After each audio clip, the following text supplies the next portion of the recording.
Ekonin, wala nang itinatago. Lantara na ang relasyon. Pamilya ni Janine so happy sa dalawa.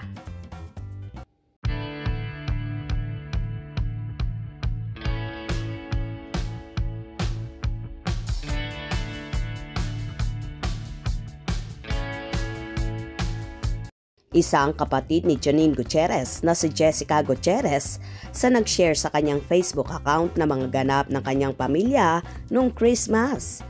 Ilang pictures din ang pinost ni Jessica at isa nga dyan ay kitang-kita na kasama nila ang rumored boyfriend ng ate niyang si Janine. Reaksyon ng iba, mga nakakakita ng litrato, obvious daw na magjowa na sina Janine at Jericho. Sabi naman ng iba, nakakahappy na humaharap si Echo sa pamilya ni Janine at ang bongga rin na welcome nga sa pamilya ng kapamilya actress ang kanyang Lavender Fields co-star.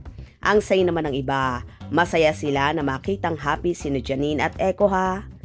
Anyway, masaya nga pala mga fans ng tambalang Janine Echo dahil balitang sa 2025 ay may bago silang show na pagtatambalan sa ABS-CBN Studios.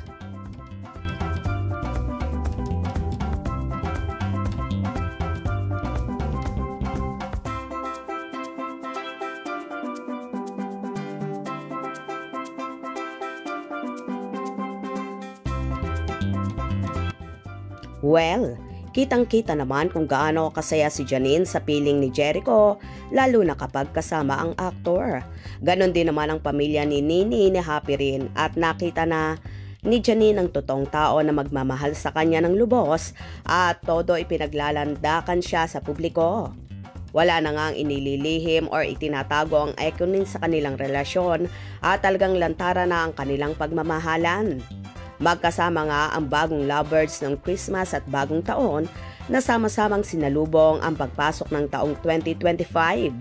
Umaasa naman ang Ekonin supporters na endgame na at sina Janine at Echo na ang itinadhana ng nasa itaas na balang araw ay pakakasalan din ni Echo si Janine sa tamang panahon.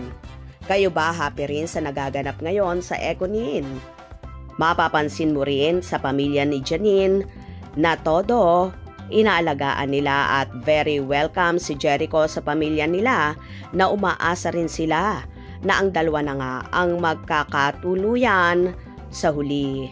Very supportive naman ang pamilya ni Janine sa pagmamahala ng dalawa, kaya naman bonding to the max palagi ang ginagawa nila. Kung nagustuhan nyo ang video nito, comment down below.